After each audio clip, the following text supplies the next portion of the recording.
Donc je me présente, je m'appelle Georges Estibal, je suis membre de l'Académie et j'ai la mission et l'honneur de vous présenter notre conférencier Bernard Plano, qui est ici présent et qui va nous parler d'un sujet que j'ai dit, c'est potentiel et bénéfices des applications spatiales au service des territoires. Bon, alors, au préalable, je voudrais rappeler quelques événements qui nous conduisent à parler des applications spatiales. C'est vous rappeler que le premier satellite français ou européen d'observation de la Terre, c'était Spot 1, qui a été tiré de Kourou par la fusée Ariane en 1900, je crois que c'est 86, si je me souviens, c'est bien ça, hein, Bernard, 1986. Depuis cette date, évidemment, nous avons fait des quantités de satellites. Alors, le premier satellite a été imaginé par le CNES et fabriqué par la société Matra Espace, disons le groupe Lagardère, qui s'appelle maintenant, qui appartient au groupe Airbus, hein, puisque vous savez qu'on a regroupé toutes les activités aéronautiques et spatiales dans un groupe qui s'appelle Airbus et qui est le numéro 1 mondial en matière d'aéronautique, mais également en matière spatiale, quoi. Voilà, alors ce premier satellite, évidemment, a donné lieu à un développement de satellites civils et militaires. Il a donné lieu aussi à des applications. On a fait des sociétés qui s'occupent de traiter les signaux venant des satellites, comme Spot Image, mais des quantités d'autres sociétés. Et nous avons tous été plus ou moins impliqués dans ce développement, puisque le satellite en soi, c'est rien, si ce n'est... Par contre, ce qui est important, c'est les applications, hein, que ce soit les télécommunications ou l'observation de la Terre. Imaginez aujourd'hui ce que serait notre vie si nous n'avions pas de télécommunications, Internet et tout, et de satellites d'observation de la Terre, ne serait-ce que pour des choses classiques comme la météo. Hein, voilà. Alors, bien sûr, maintenant, on va plus loin, parce qu'avec le numérique, la richesse de l'observation de la Terre est terrible, quoi. Voilà. Alors, je crois que ceux qui étaient venus ici en novembre ont assisté à une conférence déjà sur les applications spatiales. Alors, je crois que c'était... attendez, j'essaie de me souvenir son nom. C'était Michel Feugat, hein, qui nous a parlé des applications spatiales. Aujourd'hui, c'est Bernard Plano. Alors, Bernard Plano, je dois rappeler que Bernard Plano était un brillant ingénieur du groupe Lagardère. Il a été impliqué non seulement dans la réalisation des satellites, mais il a été impliqué dans le développement et le traitement des images. Hein. C'était un... Voilà, donc, et même, disons, pour être plus amical avec lui, je veux dire, quand j'ai pris ma retraite, c'est lui qui m'a succédé à la direction générale de Matra Espace, qui s'appelle maintenant, je l'appelle Airbus Group. Voilà. Alors, je voudrais aussi dire que Bernard Plano, ayant pris sa retraite, s'est impliqué comme politique, si on peut dire, comme maire de Lannemezan. Il est non seulement maire de Lannemezan maintenant, mais il est président de la communauté des villes de Lannemezan. Il est aussi membre conseiller de notre nouvelle région d'Occitanie, hein, dont il est impliqué. Et puis en plus, il avait tellement senti la nécessité d'introduire les applications spatiales dans la vie des régions en particulier. Il a créé un institut qui s'appelle InSpace. Alors je pense que, voilà, InSpace, dont les dirigeants sont ici, auprès de lui, c'est le fondateur, président, directeur général, enfin donc il en parlera certainement, mais c'est un institut qui traduit surtout, ou qui fait le pont entre les satellites et les utilisateurs. Voilà. Et c'est un incitateur. Hein, je traduis peut-être mal ce que tu as dit. Voilà. Alors, je crois que j'ai dit l'essentiel. Hein. Bernard, je pense que je vais te passer la parole. Alors, Bernard va vous parler, donc je vous l'ai dit, le titre, hein, c'est « Potentiel et bénéfices des applications spatiales au service des territoires ». Voilà. Bernard, tu as la parole. Bonsoir à tous. Voilà, je pense que Georges a un peu résumé. Donc j'ai eu deux parties dans ma carrière, comme il a dit. Donc dans la construction des satellites, des lanceurs, donc chez ce qu'on appelait Matra Marconi Space ou Airbus Space. Et après j'ai pris la responsabilité d'une société qui s'appelait Matra Système Information et EDS Système Défense Électronique, où là le but c'était d'utiliser toutes les données satellitaires et autres bien sûr au profit au profit des citoyens, mais au profit des sociétés, de la défense, et ainsi de suite. Donc rendre utiles les données spatiales. Alors, pourquoi aujourd'hui je suis devant vous? C'est parce que je me suis de plus en plus investi sur l'utilisation des applications en devenant maire et disons président de communauté de communes et conseiller régional. Je me suis vite aperçu que ça pouvait rendre service vraiment au territoire pour leur développement. Et aujourd'hui, vous voyez une première planche, là, Institut des applications spatiales. Donc, ce n'est pas arrivé par hasard, c'est arrivé d'un constat déjà économique. Économique, une région... Ah, il faut que j'appuie aussi? Ah oui, d'accord. Et j'appuie où? Ah. Excusez-moi, hein, le réglage doit être fait. Je fais comme ça? C'est bon, ça va très bien. Donc c'était économique. Donc en région, j'étais en charge, je suis toujours en charge du développement économique. Et en 2010, le premier constat, c'est une force fantastique sur Toulouse dans la construction des infrastructures. Hein, donc des infrastructures satellitaires. C'est 12 000 personnes aujourd'hui qui travaillent sur le territoire toulousain ou son environnement. 12 000 personnes, c'est un quart de la population spatiale européenne et la moitié de la France. Hein. Donc, on sait faire des infrastructures, et Georges en a parlé, des merveilleuses infrastructures, qu'elles soient de télécommunications, qu'elles soient d'observation de la Terre, de localisation. Voilà.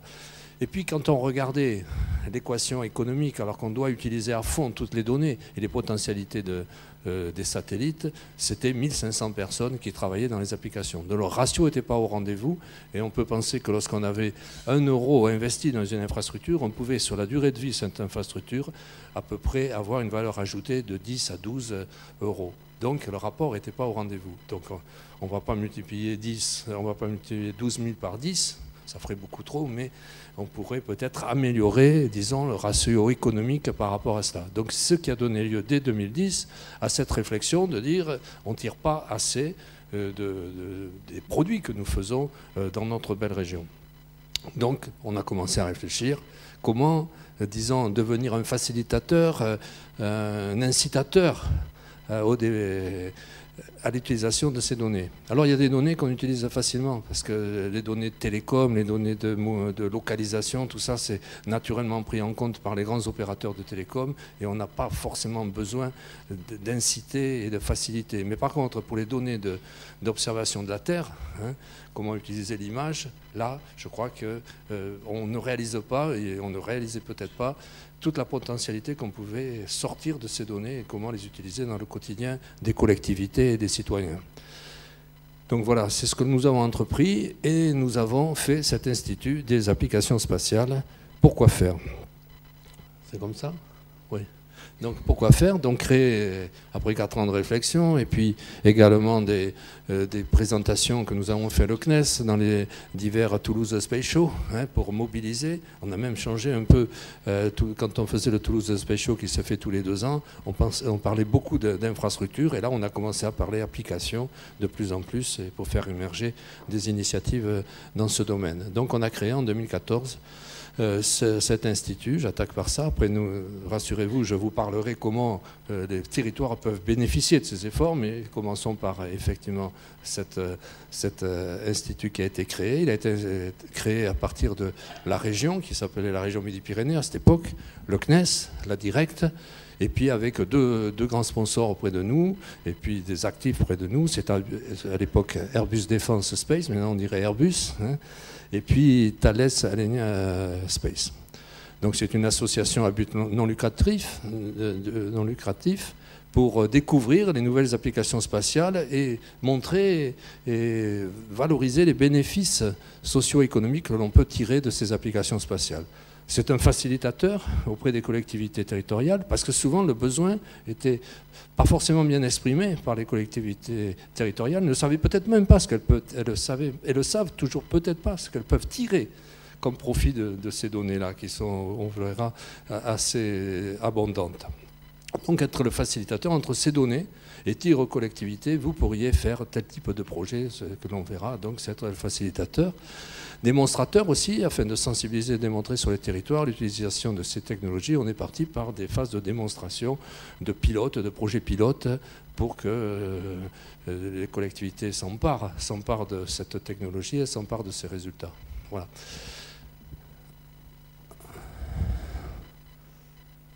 Alors, c'est dans l'autre sens. Donc, progressivement, bien sûr, cet institut, il est né à Toulouse, certes, avec les parrains que je vous ai cités, avec cette envie de promouvoir les services utilisant ces technologies et les données spatiales auprès des collectivités. Et progressivement, donc, pourquoi le garder qu'à Toulouse, c'est l'étendre globalement à tout le reste de la France. Et progressivement, on vous parlera de certains projets où déjà nous sommes en coopération entre 2 ou 3 régions ensemble, 3 régions, sur des démonstrateurs. Et donc, c'est bien qu'il doit... Pour sa réussite sera définitive quand il ne nous appartiendra plus en région, quoi. Quand il sera devenu un institut national, je dirais. C'est ce qui est en train de se passer, et pourquoi pas international, puisque les applications qu'on fait pour une collectivité, on doit pouvoir les dupliquer, on doit pouvoir que d'autres régions se les approprient. Il n'y a pas de raison que ça soit que spécifique à notre région, et c'est en train de se passer. Donc c'est dans le positionnement, dans les données d'observation de la Terre, dans les communications spatiales, il faut intégrer toutes ces données, puisqu'aujourd'hui une application est totalement complexe. Il n'y a pas que de l'image, il y a aussi la localisation, le positionnement, communiquer, la messagerie. C'est l'ensemble de toutes ces données qu'il faut mettre en synergie pour avoir des applications tout à fait pertinentes pour les collectivités.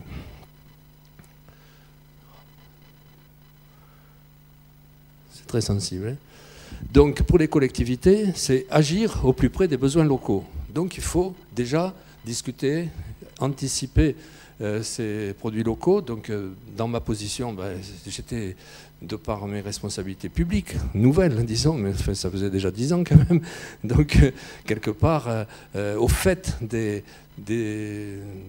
besoins que nous avons à remplir dans une collectivité, et donc j'entrevoyais facilement, plus facilement que certaines d'autres personnes, comment on peut utiliser, disons, les données spatiales. Donc pour les collectivités, il faut d'abord avoir une présentation didactique des applications spatiales abordées depuis les usages, c'est-à-dire faire la rencontre de l'usage avec les données. Souvent, on est plutôt dans nos démarches, on part de la techno vers ce qu'on pense pouvoir être le besoin. Et là, c'est l'inverse, c'est quel besoin est exprimé, qu'est-ce qu'on peut remplir comme service, et voilà quelle technologie on peut utiliser, quelles données on peut utiliser. C'est un schéma inverse, mais qui effectivement répond mieux aux besoins des collectivités, et donc c'est faire un lien avec les solutions possibles existantes et formuler, que les collectivités formulent correctement leurs spécifications. Et donc là, progressivement, cet institut, il s'est placé en assistance à maîtrise d'ouvrage. Il n'a aucune prétention de faire les choses à la place des autres, à part des sociétés, puisque je vous ai parlé qu'en final c'est un facilitateur pour que les collectivités accèdent aux données et développent des applications, mais aussi que ces adhérents, que je vais vous montrer dans quelques instants, puissent trouver du business, et que les 1500 personnes dont je parlais qui étaient dans les applications deviennent, je sais pas, un facteur peut-être 7, 8. Allez, 4, on s'en contenterait peut-être à terme, hein, donc ça crée de la valeur économique. Donc également auprès des collectivités, c'est bénéficier d'une analyse technico-économique des solutions adaptées à leurs besoins et être accompagné dans leur dynamique d'innovation. Parce que les collectivités, souvent quand même, c'est la chasse au budget, ainsi de suite. Donc si on s'est mutualisé avec d'autres collectivités, on peut avoir des applications qui deviennent plus économiques pour elles, et ça, leur démontrer en final que faire cela, ça va leur générer des optimisations de coûts. Donc en final, il y a peut-être une dépense au préalable, mais à terme, le résultat sera positif pour eux parce qu'ils réduiront des coûts, comme je vous le montrerai sur certaines applications.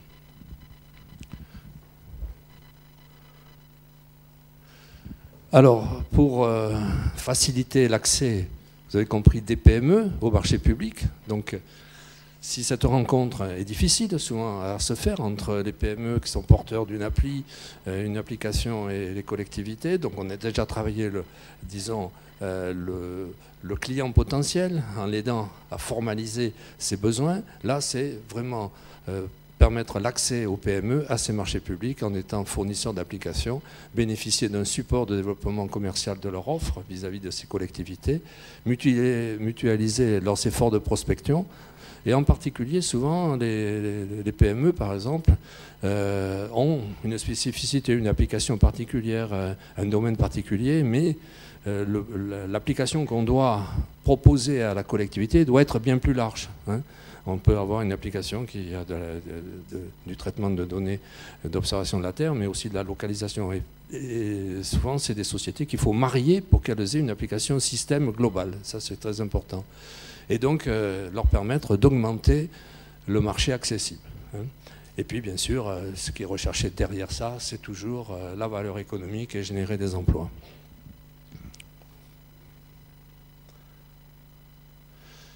Alors, vous avez compris que, d'abord, notre terrain de jeu, c'est le territoire national maintenant. C'est monter des partenariats avec des acteurs locaux. C'est pour ça qu'aujourd'hui, par exemple, nous avons monté entre la région Bretagne et la région Grand Est et notre région Occitanie un observatoire de la biodiversité. Voilà. Donc c'est de ce genre de projet aussi que l'on est en train de viser en assistance à maîtrise d'ouvrage. Et pour, effectivement, après, si on le fait ici, c'est quelque chose qui va se développer ailleurs et dans le monde entier. Donc c'est avoir des projets pilotes qui peuvent complètement être appliqués ailleurs. Donc des déploiements de solutions techniquement matures, démontrées, référencées, des solutions à intégrer, à adapter aux besoins des territoires. Et puis voilà, les marchés cibles, c'est les régions, les métropoles aussi, les métropoles, les départements, les communautés de communes. Et je vous démontrerai sur les communautés de communes, avec la loi NOTRe.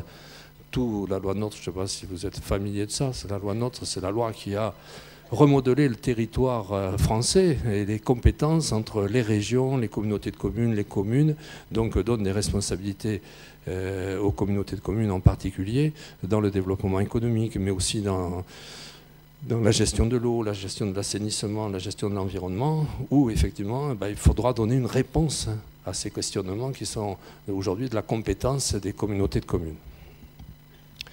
Quand on a su faire ça sur notre territoire français, je pense qu'on est plus à même pour aller sur les territoires européens. Donc là, en particulier, il y a des véhicules comme le réseau Nereus qui nous permet d'accéder à d'autres régions pour pouvoir placer et diffuser et promouvoir ce genre de solutions. Et pourquoi pas, quand on a su faire une application sur une ville importante, pourquoi pas la placer dans une grande ville internationale qui a les mêmes soucis. Donc c'est un accélérateur de business en final, c'est un facilitateur, l'Institut, un facilitateur entre la demande et la réponse, et disons également un facilitateur à la prise de marché et à la promotion de nos compétences. Voilà qui aujourd'hui sont autour de cet institut. Donc des collectivités, bien sûr, comme l'angle de la région, c'est parti d'ici. C'est aussi deux communautés. Pour le moment, il n'y en a que deux parce qu'on a ciblé et on a commencé nos prototypes et nos projets pilotes sur ces deux, donc la communauté de Saint-Laurent-de-Nest et la communauté du bassin des Cazeville. Et puis, voilà l'ensemble des sociétés qui ont fait confiance à cet institut, donc des grandes, des petites, qui sont toutes porteuses d'une appli, d'une compétence, mais qui peut-être toutes seules n'arriveraient pas à se positionner. Également, l'Institut est partenaire avec l'UGAP. L'UGAP est un organisme d'État qui permet de faire des appels d'offres pour les collectivités, donc une sorte de centrale d'achat qui nous permet aussi d'être un levier important pour la diffusion de ces applications et des institutions, le CNES, le CEREMA, le pôle mer, Bretel, donc là vous voyez la Bretagne, vous voyez la Méditerranée, maintenant le pôle mer, et donc c'est pas aussi que pour les activités terrestres, c'est aussi pour tout ce qui concerne la pêche, le littoral, l'érosion du littoral en particulier, donc sont des applications aussi très prégnantes au niveau des collectivités. Voilà, donc le constat jusqu'à maintenant, c'est un marché de technologie, la maturité. Aujourd'hui, on a un constat, c'est la maturité des technologies spatiales. C'était peut-être pas évident avant. Et puis on a des systèmes de traitement, Georges l'a rappelé, on a maintenant des capacités de traitement numérique très importantes. On peut en bénéficier à plein, et peut-être que ce n'était pas le cas précédemment. On a une offre d'images et de données grandissante, de plus en plus accessible en termes de prix, de téléchargement, même gratuite, je dirais. On a un accès libre, j'en parle dans la ligne d'après, un accès libre et gratuit aux données et services, en particulier mise en place et garantie de long terme, parce que ce qui est important, c'est de garantir la pérennité des données. C'est-à-dire, il ne faut pas que ça soit un coup, puis après, c'est terminé. Il faut que tout au long de la vie de la collectivité, elle puisse accéder à des données pour pouvoir travailler. Et en particulier, l'initiative de la communauté européenne, Copernicus, de mettre à disposition des utilisateurs des données gratuites. Des moyens de traitement de plus en plus forts, performants, je vais dire. Ça date, quand on faisait nos satellites, tu rappelles, Georges, Spot, je me rappelle qu'on avait 16 K octets pour, ou 16 K, oui, pour le calculateur embarqué. Aujourd'hui, j'ose pas dire qu'est-ce qu'il y a dans notre smartphone. Mais c'est la réalité. Donc en 30 ans, tout a été complètement bousculé et avec des facteurs très importants. Donc des solutions de traitement de l'information permettant d'entrevoir de nouveaux services, donc en termes de cloud, de traitement de big data, donc des possibilités qui aujourd'hui rendent disponibles ces données, ces traitements quasiment, je ne vais pas dire aux commandes mortelles, mais vraiment à des gens qui ne sont pas forcément des expérimentés du traitement de l'information et des données satellitaires. Donc c'est mis à la disposition et on peut raisonner vraiment usage, et on peut raisonner service.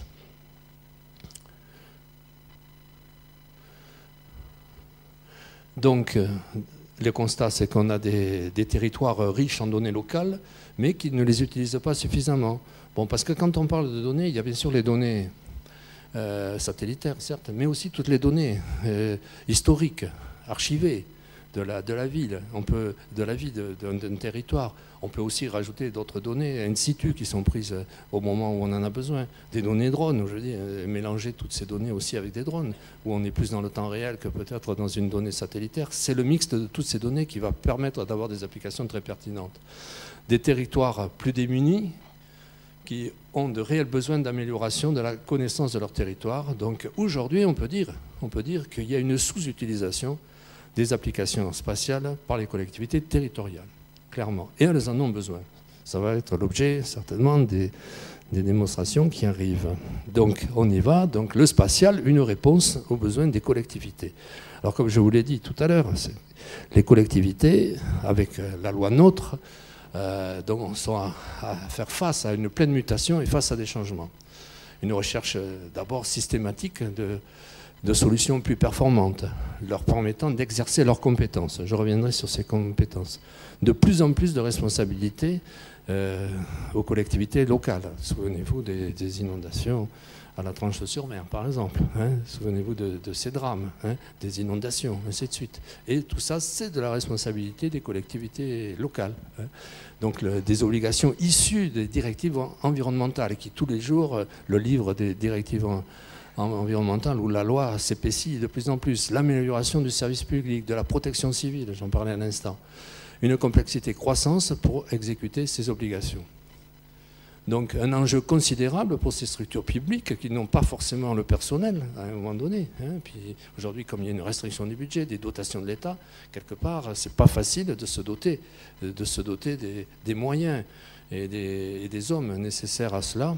Donc il faut donc compenser par un apport extérieur, donc ces enjeux considérables pour ces structures publiques qui consacrent une partie de leur effort de restructuration à la détection et à la mise en place de nouveaux outils, de méthodes pour faire face à ces obligations légales que nous avons devant nous.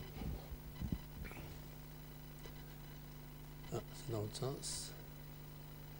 Alors quelles sont-elles? La montée en puissance des régions et des intercommunalités. De plus en plus, vous avez par exemple deux blocs, les régions qui ont concentré concentrer des compétences comme le développement économique. L'autre bloc qui est dans le développement économique, c'est les intercommunalités. Aujourd'hui, il n'y a plus que 2 blocs. Le département n'a plus la compétence développement économique, c'est la région, les interco. Les communes ne l'ont plus. Non plus. Donc c'est comment on procède au développement économique. Le développement durable d'un territoire.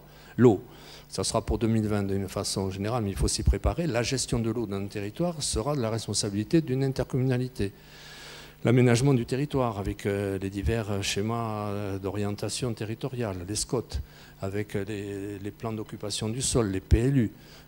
Donc l'environnement, la GEMAPI. La GEMAPI, c'est tout simplement, par exemple, la gestion de l'eau et en particulier la gestion des zones humides, la gestion environnementale qui font partie. Et ça, c'est très lié, par exemple, au développement économique. Si vous voulez développer un territoire, par exemple, et que vous avez une opportunité d'avoir une usine qui s'implante chez vous, par exemple, ou un grand établissement, ben, la première chose, on va vous faire un constat des zones humides. Est-ce que vous avez des zones humides? Un constat d'archéologie, mais pourquoi pas? Ça y passe. D'abord l'archéologie, les zones humides, après les espèces protégées. Donc tout ça fait partie des enquêtes publiques et des examens qu'on doit faire. Et quand on est sorti des ronces, je vais dire, ça demande 1 ou 2 ans pour arriver à ça. Donc, et avant que votre projet puisse devenir mature et être développé. Donc on est confronté à cela. Le tourisme aussi, les compétences, les applications pour... alors là, bien sûr, il y a la promotion pour le tourisme, pour attirer effectivement les touristes, mais c'est aussi leur démontrer de façon visuelle, photographique, les emplacements, avec également des parcours que l'on leur propose, avec la documentation sur les sites touristiques. Hein. La gestion des risques d'inondation, ça s'appelle le PAPI, ça, hein, le PAPI. Donc ça, c'est primordial aujourd'hui. C'est vraiment une action qui est coûteuse d'ailleurs, parce qu'on doit se prémunir contre un risque trentenaire en particulier. Donc la plus haute crue dans les 30 ans passés. Donc ça consiste à faire des digues, ainsi de suite. Donc avoir des outils de connaissance de son territoire et des images en conséquence sont très importantes pour cela. Et puis la gestion des patrimoines publics en particulier, mais pourquoi pas privés aussi, pour le développement économique. J'en parlerai tout à l'heure, savoir faire l'inventaire de nos forêts. Est-ce qu'on peut tabler sur cette forêt pour pouvoir enclencher une activité de développement économique? J'y viendrai un peu plus tard.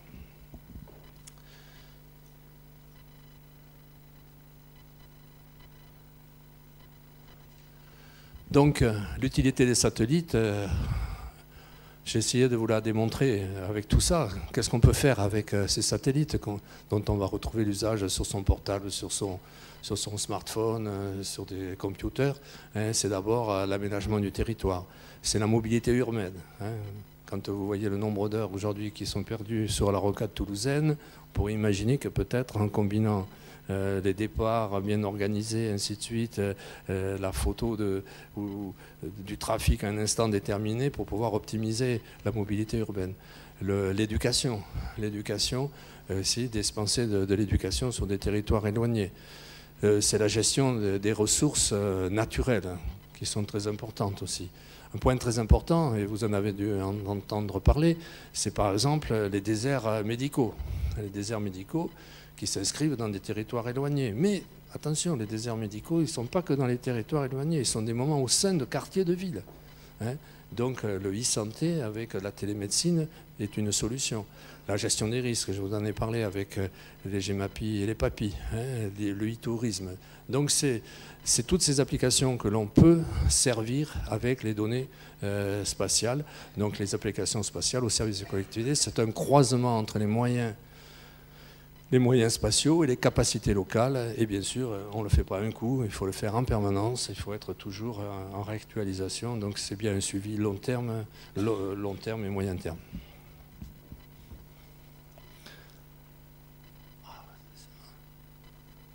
C'est là? Ah, j'en ai oublié celle-là. Non, ok. Donc des réponses, il faut apporter des réponses pragmatiques. Ce n'est pas des solutions de laboratoire qu'il faut apporter là. C'est des solutions, même si elles sont pas complète, il faut qu'elle soit pérenne, il faut qu'elle soit solide. Donc l'image satellitaire, donc avec la résolution spatiale qui convient aux problèmes que l'on traite, la fréquence de revisite aussi, c'est très important. Alors on ne demande pas du temps réel, hein, c'est pas possible, mais que sur un phénomène qui est prégnant, qu'on puisse revenir le plus souvent possible avec des données fiables. La couverture géographique, que l'on ait parfaitement l'image qui convient au territoire que l'on veut examiner, l'accessibilité, bien sûr, le coût, si c'est gratuit, c'est encore mieux, hein, bien sûr, hein, et puis des données numérisées que l'on peut rentrer dans les machines informatiques. Donc la valeur ajoutée dans ce cas-là, c'est la fiabilité, l'adaptabilité et la pérennité, je me répète sur ça, des données pour mon territoire, pour nos territoires.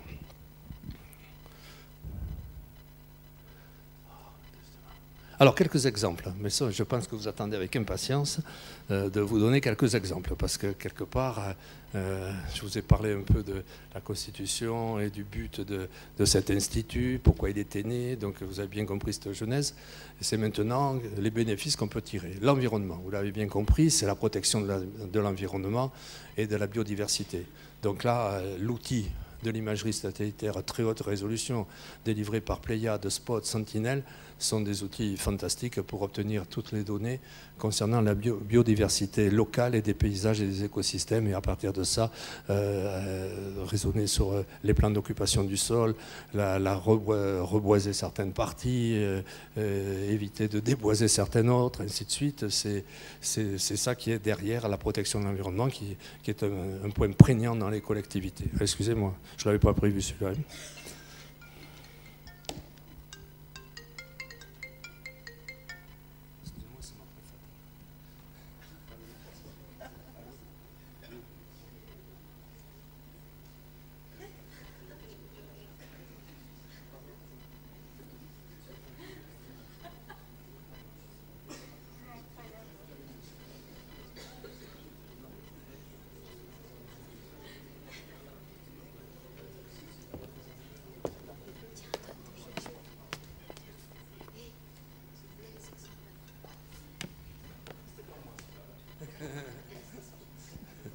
Allô, voilà, donc voilà, j'ai dit allô comme si j'étais au téléphone, mais c'est pas le téléphone, c'est le micro, d'accord.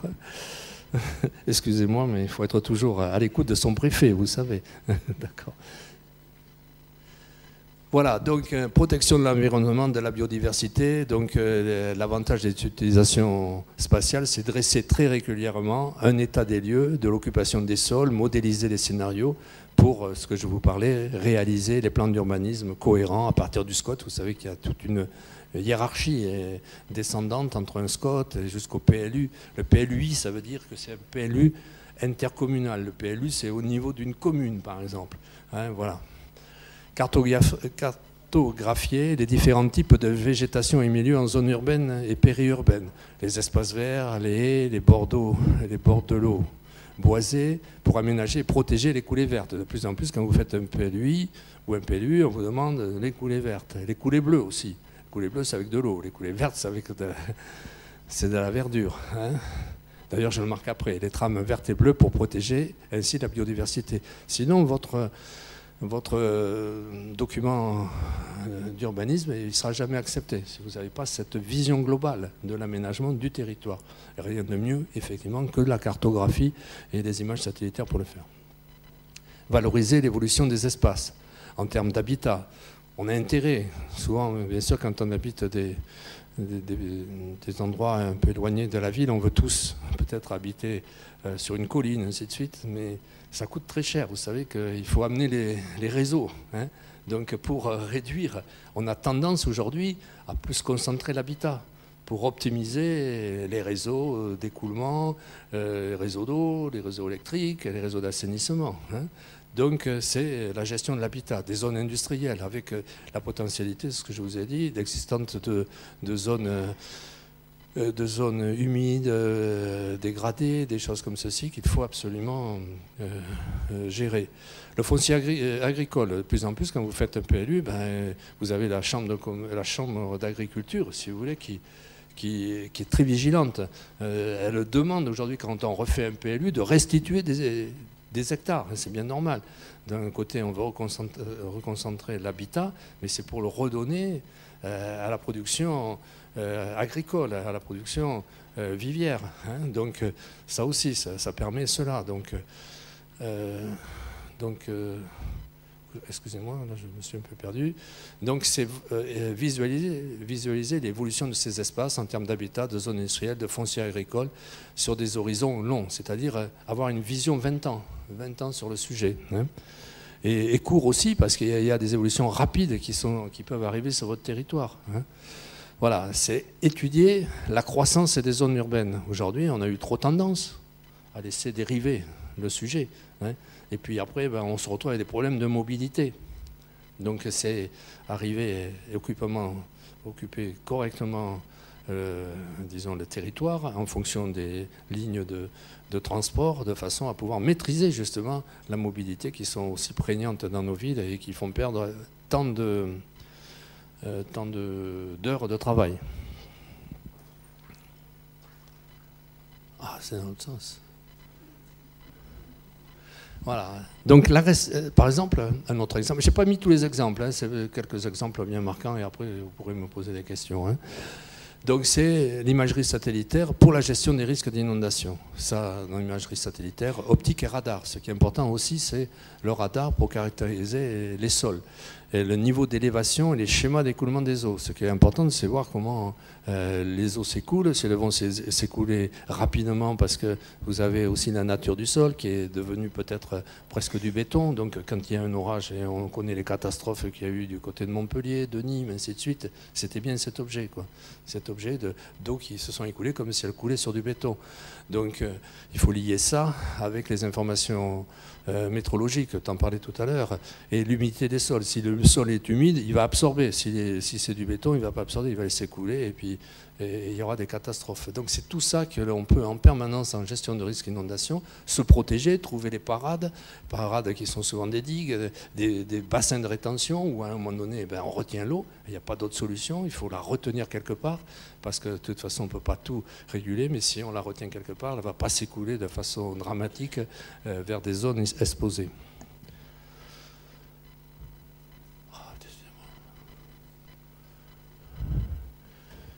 Donc, gestion des risques d'inondation. Donc, l'avantage, c'est l'utilisation de ces données. Avant, c'est identifier les zones à risque. Là, c'est pour vous montrer avant, après, pendant, bien sûr. Identifier les zones à risque, simuler les événements et en prévoir les conséquences, préparer et graduer l'action de service d'intervention.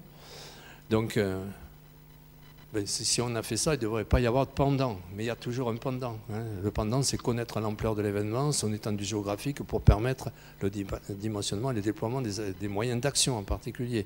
Suivre et gérer l'événement en temps réel. Et après, c'est mesurer l'impact de la catastrophe en termes financiers, sociaux. Comment on fait la déclaration de catastrophe naturelle. Alimenter une boucle d'amélioration par retour d'expérience et analyse des laissés de crue, c'est-à-dire qu'est-ce que cette crue elle a laissé, quoi. Hein. Bon, et essayer de revenir sur des identifications de parades à exercer. Un autre point, par exemple, dans le développement, là on était dans les risques. Hein, les risques. J'ai pris cet exemple de la forêt, par exemple. La forêt, aujourd'hui, il y a beaucoup de forêts, mais est-ce que vous savez si elles sont bien entretenues? Est-ce que vous savez quelle est son essence? Quelle est sa récolte qu'on pourra en faire? Tout ça, aujourd'hui, c'est pas... il y a beaucoup souvent les dispersés entre trois types de propriétaires. Les propriétaires forestiers communaux, les propriétaires nationaux, les propriétaires privés. Hein. On ne peut pas y accéder de la même façon à ces forêts. Et pourtant, quand un industriel vient vous voir, pour s'implanter chez vous, pour dire moi je veux faire par exemple du bois énergie, soit par granulé ou pellet, et vous lui dites ok venez vite, là on a besoin de job, besoin d'emploi, venez vous installer. Mais le gars il va vous dire tout de suite mais est-ce que vous m'assurez que mon investissement que je viens de faire il va durer 12 ans, c'est-à-dire au moins 12 ans, c'est-à-dire est-ce que je vais avoir la pérennité de la ressource? Vous êtes bien incapable de lui dire. Hein. Donc, fort de ce constat, donc, je peux dire j'ai lancé une initiative qui a été reprise en région par le conseil régional de caractériser les forêts et de les évaluer. Hein, en termes d'actes, de type de forêt, d'hectares, de savoir comment elles évoluent, de savoir quantifier à quel moment cette ressource en bois sur un territoire pourra être cueillie, comment on va la remplacer, comment on va la reboiser, de façon à ce que ça devienne pérenne. Sans ça, l'industriel il ne vient pas. Il ne vient pas. Il faut lui faire la preuve que, effectivement, son investissement, il va bien être amorti. Vous avez la même solution. Bon, c'est peut-être pas les données spatiales qui vont vous sortir d'affaires sur ça. Par exemple, on parle beaucoup de méthanisation, et ainsi de suite, hein, ou de bois énergie à travers des biomasses. Même solution, ils vous disent, mais est-ce que vous allez me garantir que je vais avoir ma ressource pendant 12 ans, ou que je vais avoir assez de fumier, de lisier, et ainsi de suite. Donc c'est toujours la même question. Comment vous garantissez l'entrant à ces divers systèmes, soit d'énergie renouvelable en particulier dans ce cas-là, hein. Et la réponse, souvent vous êtes démunis, et donc il a fallu prendre cette initiative de caractériser notre bassin forestier au plus près de la zone où on pourra investir. Bien sûr, si vous allez la caractériser en Roumanie pour après amener par camion le bois nécessaire, comme c'est fait aujourd'hui, vous avez beaucoup de bois qui arrivent du Canada et ainsi de suite pour faire tourner certaines de nos machines de biomasse en particulier. C'est totalement stupide parce que le gain CO2 en final, vous n'êtes pas dans le côté vertueux de la chose. Donc c'est bien cela dont il est question, hein, dans ce genre d'application autour de la gestion de la forêt pour le développement économique.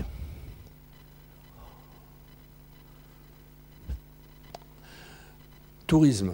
Alors quelques exemples aussi de développement. Là, il faut attirer le touriste, mais il ne faut pas lui vendre n'importe quoi, hein. Donc il faut qu'il ait des images bien précises, pertinentes, renseignées avec un catalogue, savoir que quand il va visiter telle partie.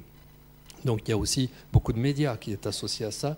Donc il faut combiner à la fois l'information géographique, la localisation, et l'aspect médiatique du site qu'il va visiter. Et se repérer dans ce site. Une fois qu'il va être sur ce site, comment il va pouvoir se balader à travers son smartphone dans ce site pour le découvrir. Et à chaque point névralgique, avoir une information qui fonctionne de la localisation, va lui donner l'intérêt qu'il a à ce moment-là.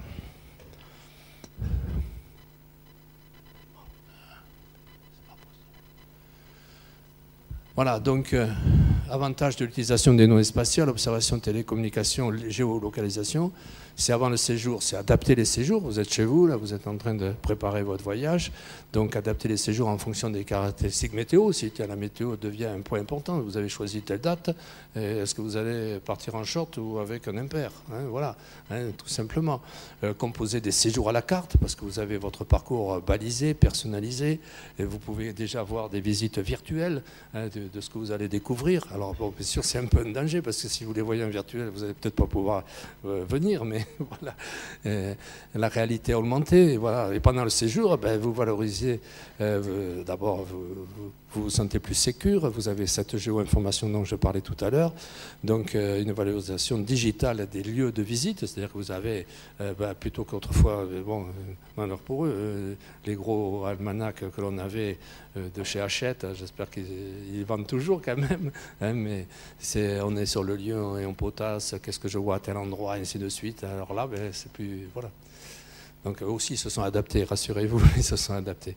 Et puis donc l'application de visite urbaine, vous l'avez bien vu. Après le séjour, vous pouvez fidéliser le tourisme pour les inciter à revenir, et surtout qu'ils communiquent vers les réseaux sociaux. C'est ça la vie aujourd'hui. Ils partagent des photos, des vidéos, ils donnent envie aux autres de venir sur le territoire que vous avez visité et sur les visites que vous avez faites. Oh, mais décidément, je ne suis pas doué dans ce sens, hein. Ça, c'est clair que... Voilà. Alors, un point très important aussi pour le développement de nos territoires. Bien sûr, vous ne connaissez pas ça ici. À Toulouse, vous rassurez-vous, hein, j'habite à Toulouse et Lannemezan, les deux. Hein. Donc, mais quand je suis à Toulouse, mais à Lannemezan non plus, je n'ai pas de problème. Venez à Lannemezan, il n'y a pas de zone blanche, hein, il n'y a pas de déserts médicaux, on est même très bien fournis. Mais à côté, pas loin, j'en ai. Donc, c'est quoi? C'est aujourd'hui 450 000 foyers n'ont pas accès à l'Internet au débit, c'est clair.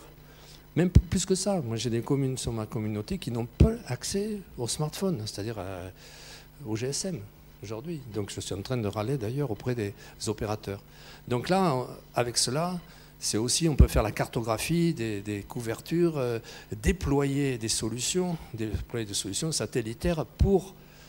bien sûr, il faudra utiliser des paraboles, des choses comme ceci, certes, mais il y a la solution qui existe, qui vient compenser dans une zone blanche la défaillance des réseaux classiques, soit fibre optique, soit répéteurs par pylône. Donc le satellite est une des solutions fortement conseillées.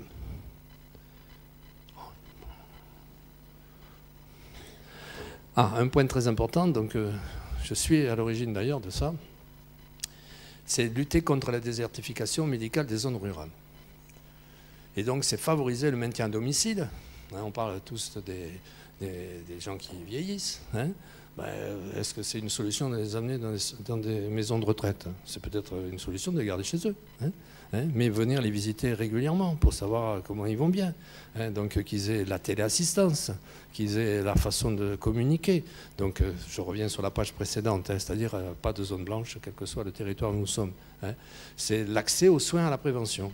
Et là, on a un truc qui s'appelle TIM, c'est l'image satellitaire. Donc l'avantage de cette téléimagerie, c'est un camion mobile, où il y a 5, j'en vois que 4 là, mais il y a 5 robots, je vais dire, mais bien sûr il y a un manipulateur, mais surtout les images vont aller vers une plateforme d'exploitation. Et on va pouvoir faire de la radiographie numérique, de la mammographie, de la rétinographie numérique, de la télééchographie robotisée, puis il y a autre chose aussi, oui, tous les relevés de tension, tout ça qui sont numérisés. Donc, et à l'infini, on peut pas à l'infini, mais on peut développer le nombre de machines qui peuvent tourner autour de votre corps et le mesurer et essayer de le maîtriser. Donc ça existe, c'est comme ça, vous voyez, un satellite, un relais satellitaire, il y a le site du patient, c'est-à-dire le camion, on amène des patients là.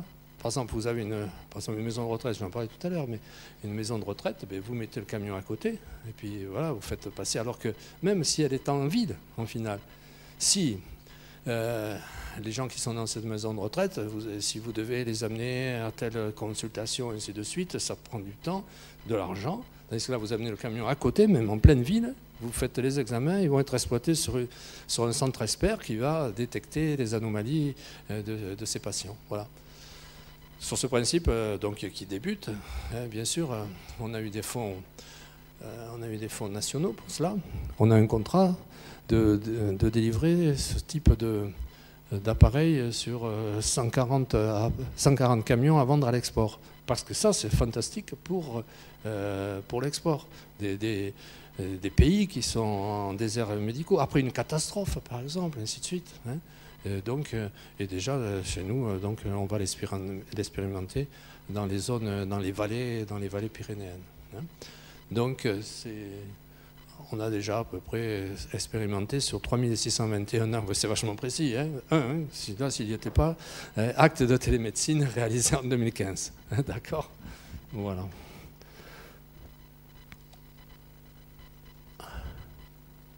Mais c'est pas possible. C'est comme ça.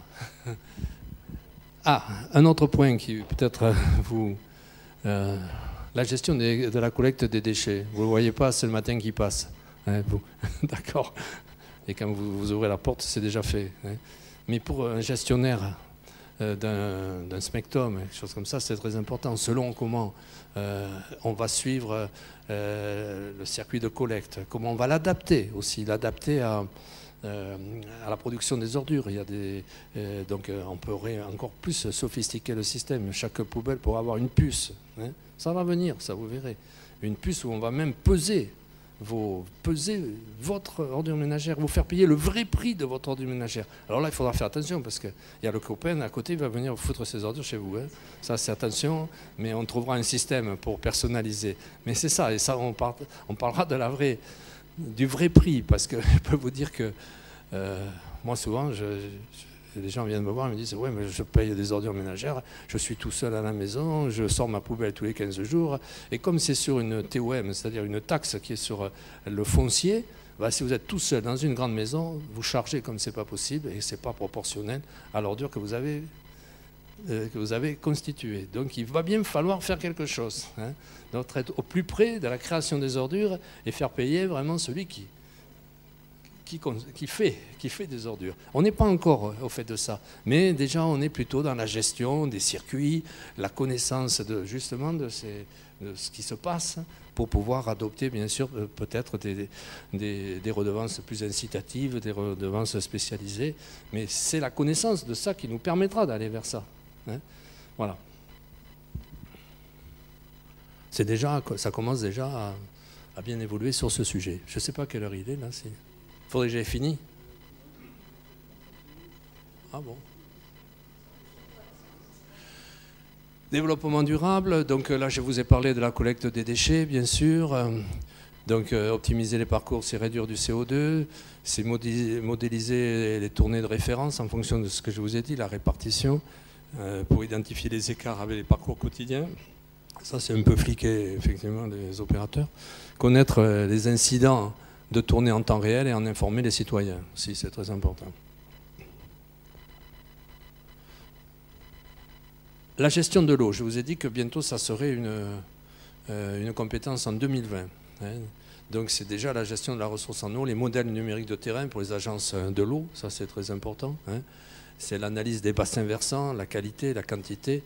Donc l'avantage du satellite, c'est fournir des évaluations de la qualité de l'eau aussi, de la plupart des lacs européens, à partir de la concentration que l'on voit de chlorophylle en surface. Donc c'est déjà la qualité, c'est capital. Hein. Pour cela, donc la gestion de l'eau, mais aussi c'est les réseaux d'eau. C'est les réseaux d'eau, comment on va les déployer de façon à ce qu'ils soient le plus sécure possible. Vous savez, un réseau d'eau, aujourd'hui, quand ils sont très vieux, on perd à peu près 40% d'eau qui s'en va dans le sol, parce qu'il y a des fuites partout. Hein. Et au bout du bout, il faut quand même les payer. Hein. Donc il faut peut-être réoptimiser et refaire nos réseaux ou les améliorer. Bon, d'autres sujets, là je l'ai fait une liste à l'après-vert pour que je vous ai donné quelques exemples plus précis et voir les préoccupations que nous avons effectivement et dans lesquelles le spatial peut apporter des solutions. La gestion des zones humides. Quand vous consommez une zone humide, ce n'est pas interdit de la consommer, c'est-à-dire la consommer, ça veut dire la détruire hein, par une implantation stratégique. Mais quand vous en détruisez une, il faut que vous en trouviez une autre, 1,5 fois supérieure, qu'elle soit dégradée, ça veut dire que ce soit pas, on ne vous demande pas d'aller sur une zone humide, il faut qu'elle soit dégradée et la reconstituer pour qu'elle devienne vraiment une zone humide. Donc ça, sans soutien cartographique, c'est pas facile de les trouver. Hein. C'est pas facile de les trouver. Hein. Alors de bouche à oreille, on peut y arriver, mais si on connaît bien son territoire, on peut y arriver. Mais sur une commune, rapidement, on a épuisé le potentiel. Donc il faut le voir avec d'autres communes. Donc la cartographie est nécessaire.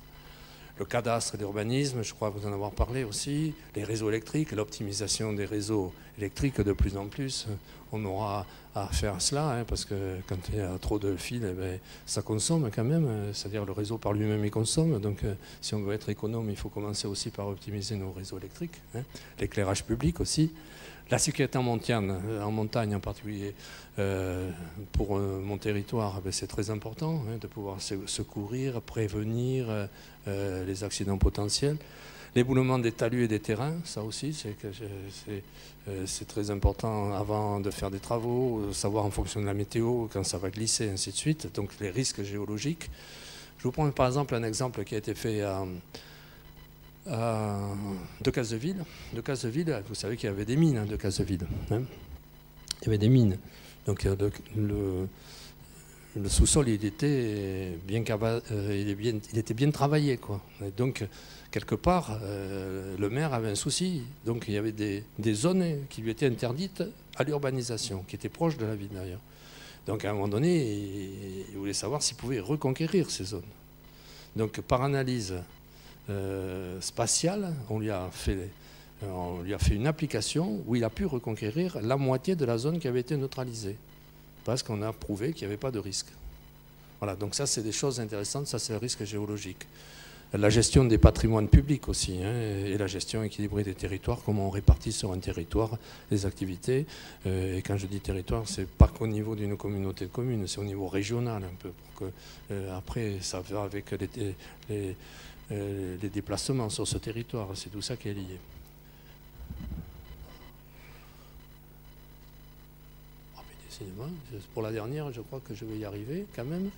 Donc, développement économique, c'est la forêt, mais je crois vous en avoir parlé, la gestion des territoires de forêt, avec la gestion, le suivi des espaces boisés, les plateformes semi-automatisées de suivi de la valeur du bois présent, mais ça je vous en avais parlé sur une parcelle forestière, caractériser le type de ressources, les essences, les arbres, l'estimation en volume. Donc c'est la baisse des coûts d'exploitation.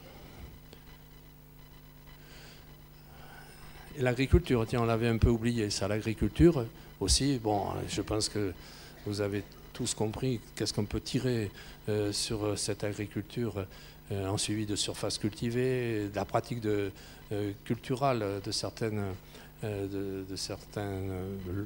lotissements de la filière agricole. Donc c'est aussi préserver les paysages, c'est l'agriculture et l'environnement, l'agriculture et l'urbain, c'est arriver que ce mixte soit agréable à tout le monde, qu'on puisse y vivre et qu'on puisse aussi déployer des activités agricoles.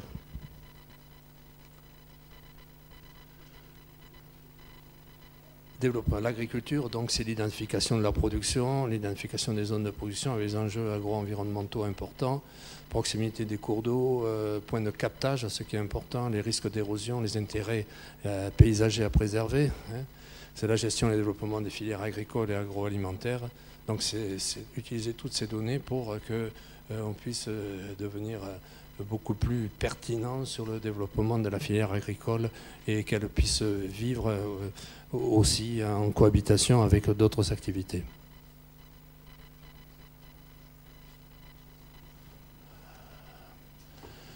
La viticulture, dans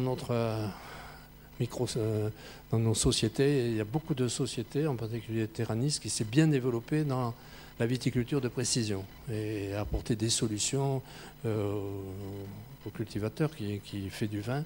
Donc comment il anticipe le potentiel vinicole, les maladies, l'aide à la décision, à quel moment il faut traiter, ainsi de suite. Voilà, c'est aussi donc une bonne spécialité qui s'est développée sur notre territoire et qui peut s'exporter, parce qu'aujourd'hui, ce type d'application, il s'exporte au Chili en ce moment, aux États-Unis. Voilà. Bon, les États-Unis, ils n'avaient peut-être pas besoin de nous, mais il y a pas mal d'exportations de ce type d'application. Conclusion, mais voyez, on y est arrivé. On y est arrivé. Donc, beaucoup d'initiatives européennes de mise en place de services. Vous l'avez, au fur et à mesure de l'exposé, dans l'atmosphère, je vous l'ai fait un peu ressortir, sur l'atmosphère, l'océan, l'occupation des sols, la sécurité, la gestion de crise et des climats. Donc aujourd'hui, des initiatives nationales pour faciliter l'accès à la donnée, hein, qui viennent de l'IGN, de PEPS, GeoSud, TIA. Donc c'est promouvoir ces services au niveau européen. Donc je vous ai parlé du réseau Nereus qui nous permet d'avoir ce véhicule, hein, à l'international. Moi, je vais souvent en Amérique latine pour certains projets. Et donc quand vous avez une solution qui marcherait à Toulouse, par exemple, pourquoi pas, elle marcherait à Lima, elle marcherait à Quito, sur des problèmes surtout de transport et d'urbanisation en particulier. Donc, à la fin, au bout du bout, ce qu'on veut faire, tous ensemble avec le CNES, c'est la région, c'est de la région, et les acteurs auprès de nous, et les grands, hein, comme Airbus et Thales, faire de la région Occitanie-Pyrénées-Midi-Pyrénées la première région européenne de l'espace, mais pas que sur les infrastructures, vous avez compris, sur les applications également. Hein. Et je pense que le CNES s'est adapté à ça, puisqu'elle vient de créer une direction dédiée à ça. Je voudrais saluer M. Alain Poder qui est dans la salle, hein, qui fait partie de cette direction et qui est notre directeur d'InSpace, qui est le directeur technique d'InSpace. Voilà, hein. Donc vous voyez que c'est une œuvre commune entre régions, CNES et les grands acteurs et aussi les PME, PMI qui sont autour de ce dossier. Je crois qu'il y a une dernière. Non ? Alors, là. Merde, oh là, qu'est-ce que c'est? Mais c'est fini là ou pas? Donc qu'est-ce qu'on cherche à faire, bien sûr, c'est l'amélioration du bien-être du citoyen, hein, à travers tout ça, répondre à ses attentes. Hein. C'est préserver l'environnement, optimiser l'efficacité des services d'une collectivité, aider à la décision pour favoriser l'interaction avec les citoyens et optimiser les interventions. Et puis, toujours, ce qui est recherché, c'est les économies des coûts, les économies d'échelle. Je ne sais pas s'il y a une dernière planche. Il y en a une encore? Ah ouais. Donc voilà, un petit... Est-ce qu'il y en a une autre? Mais voilà, vous avez l'adresse, si ça vous intéresse, pour aller plus loin avec nous. Voilà, merci, je crois que c'est terminé. Je suis prêt à vos questions. Bravo.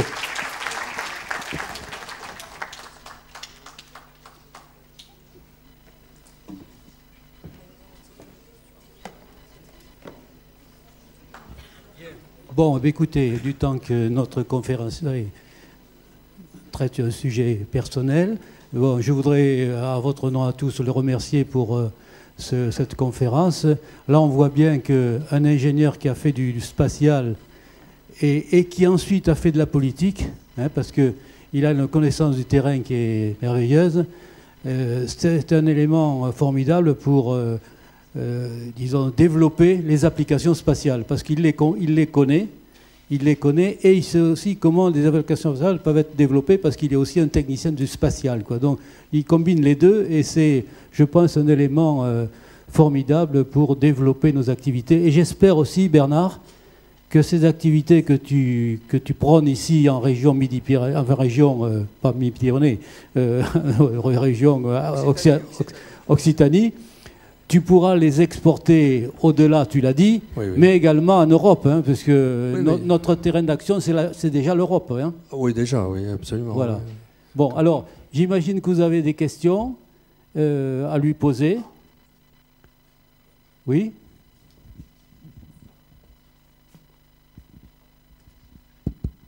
Quand on cherche sous l'intitulé Land Use, dans les...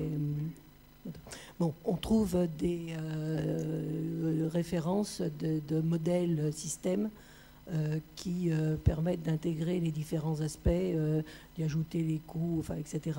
Est-ce que vous vous intéressez à ce genre de choses? Est-ce que vous avez quelque part par là identifié les différentes sources de ces modèles, et est-ce que vous comptez vous développer dans ce sens? Alors, tu vas peut-être m'aider, c'est un peu les GIS, hein, en l'occurrence tous les systèmes d'information géographique, les diverses couches, hein, donc ils sont nécessaires. Ça, je dirais que c'était déjà la technologie des GIS, nous l'avions, ou des SIG, on va dire, plutôt en français, système d'information géographique. Donc là, justement, ça va nous permettre de cumuler les diverses couches de données en fonction. En fait, vous distinguez l'occupation des sols de l'utilisation des sols. Effectivement, c'est très, très différent. Donc, à partir de données spatiales, on peut avoir accès à l'occupation des sols. C'est-à-dire, on fait une cartographie avec une nomenclature. Si on veut aller plus loin en termes d'usage, d'utilisation des sols, il faut ajouter d'autres informations. Et en fait, c'est exactement ce sur quoi on travaille. C'est-à-dire, quand Bernard a parlé d'un travail qu'on faisait avec 3 régions pilotes en France, Bretagne, Grand Est et Occitanie. En fait, c'est des régions qui ont des caractéristiques, des problématiques qui sont très, très différentes. Et ce qu'on est en train de monter avec ces 3 régions, c'est en fait ce qu'on appelle un peu improprement, mais on va changer le nom, un observatoire du territoire et du changement climatique. Qu'est-ce que ça veut dire, ce truc-là? Ça veut dire qu'en fait, on va empiler des informations dans un système de référence géographique sur l'occupation des sols, sur les ressources, sur la météorologie, qui inclut aussi la qualité de l'air, sur l'énergie, sur la santé, sur la mobilité. Et en fait, en combinant ces informations, on va sortir des indicateurs sur de longues périodes de temps. Donc c'est là où la dimension climat prend de l'importance. Et en fait, ces indicateurs, ça va être des indicateurs simples.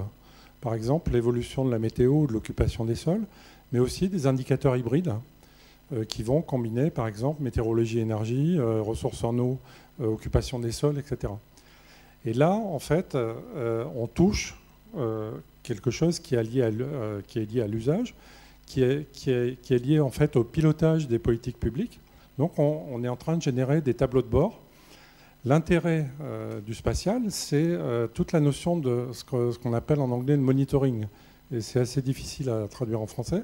C'est-à-dire qu'en fait, on va pouvoir suivre de manière systématique et répéter une évolution. Et évidemment, c'est complètement pertinent pour le climat, parce qu'en fait, le climat et les territoires, c'est un problème d'adaptation, c'est un problème de réduction des impacts.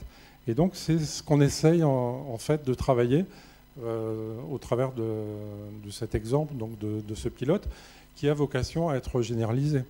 C'est-à-dire quand on regarde ce qui sort par exemple de la COP21, il y a certes une dimension globale, mais il y a surtout une dimension locale qui a trait au mode de vie, aux usages. Et donc là, en fait, on rejoint la mise en place, le contrôle des politiques publiques.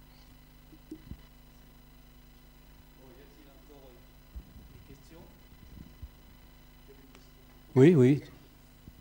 Elle va être vache. Je sens qu'elle va être vache. Non, Reste ça... là, Alain, hein, parce qu'elle va être vache. Non, ça va pas du tout être vache. Un spécialiste comme ça, disons, t'es sûr que là, il va nous en faire une, tu vas voir. Pas du tout. Non, c'est simplement l'aspect formation, en fait, parce que il y a des experts dans ces matières-là. Ceci dit, pour que ça pénètre effectivement dans les services publics, ça suppose un effort de formation, j'imagine, dans toutes ces disciplines que vous avez indiquées, à différents niveaux. Alors, il peut y avoir des gens très, très compétents, et puis probablement, il faut former des gens de façon assez rapidement, à des coûts raisonnables, qui n'ont pas forcément une grande agilité dans le domaine informatique ou dans le traitement d'images. Donc ça suppose, j'imagine, différents niveaux de formation. Qu'est-ce qui est fait dans ce domaine-là ? Chez nous, rien. Mais bon, je te repasse là. Oui. Un peu, mais je pense que tu as connu, c'est le GDTA qui faisait ça. Il a disparu, le GDTA. Donc on n'a pas pris la place du GDTA. Hein, mais je pense que ça y reviendra, ce que tu dis. Hein, mais pour le moment, c'est l'objet de notre initiative. Tu vas compléter. C'est plutôt de générer l'intérêt et puis plus que ça, et créer le business. Et après, la formation va revenir naturellement. Moi, c'est ma réponse. Je ne sais pas. Alors en fait, tu as raison de soulever le problème. On a un vrai chantier autour de la formation. Et la formation en lien avec le sujet que Bernard a traité, c'est-à-dire les collectivités territoriales. Où, en fait, ce qu'il faut former, c'est des gens qui vont agir localement. Et comme tu le dis, à différents niveaux. C'est-à-dire qu'en fait, il peut y avoir des formations d'experts. Et là, ce qui est intéressant au niveau territorial, c'est de profiter des données du territoire. Et là, en fait, on va essayer de travailler soit par des formations académiques ou par des formations professionnelles, en fait, ce qu'on peut tirer des choses. Mais il y a aussi toute la formation à, je dirais, la décision, la prise de décision, et donc le lien entre l'expertise et la prise de décision. Et là, c'est un vrai chantier, parce que c'est toute la médiation, en fait, entre l'expert et la décision politique, avec des choses qui en général ne sont pas simples. Autour de... Bon, il y a un exemple que j'aime bien prendre toujours, c'est le climat. Où en fait, on a un jeu de ping-pong entre les experts et les gens qui prennent des décisions ou qui n'en prennent pas.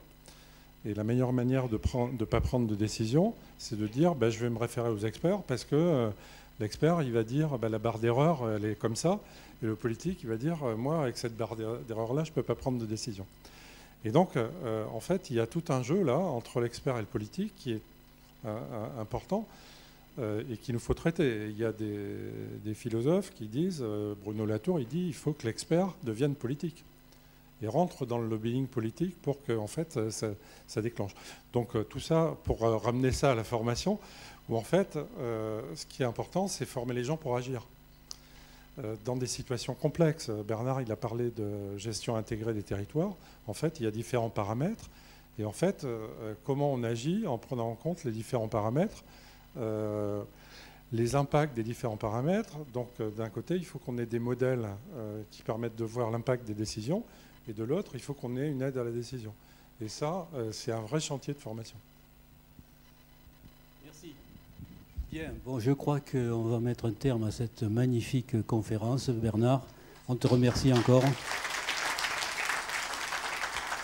Bon, avant de nous séparer, je voudrais rappeler quelques dates encore, parce que l'Académie a le privilège de nous rassembler comme ça sur des sujets où des personnes comme Bernard et ses équipes sont brillants.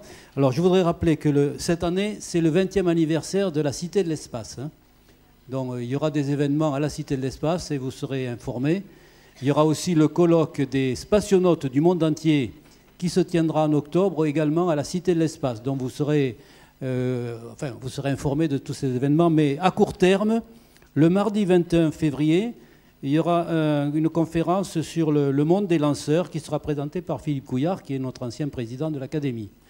Nous aurons aussi le 28 février, le 28 février, il y aura un grand auditorium de la médiathèque ici. Au-dessus des nuages, c'est le plein ciel, présenté par Dorine Bourneton. Hein, c'est ça? Bien, et il y a encore quelques événements. Les rencontres aérospatiales, les entretiens de Toulouse le 19 et le 20 avril à Supaéro. Et puis, j'ai un colloque international, le climat a besoin d'espace, le 10 et 11 octobre, à Météo France. Voilà, c'est les grands événements de l'année, il y en a beaucoup. Hein. 2017, c'est une année spatiale. Hein. Merci Bernard. Si tu permets, Georges, je voudrais remercier donc Alain Poder, qui est, vous avez compris, notre directeur, et toute l'équipe qui a participé, en particulier celle qui a contribué à la fondation avec moi. Toi, Sophie, tu es déjà petite.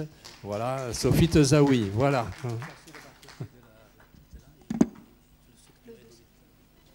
Bon Bernard, juste avant que tu partes, je voulais te donner un petit document qui définit ce qu'est l'Académie de l'air et de l'espace, et je crois que tu méritais bien d'avoir ce document. Hein. Voilà, merci.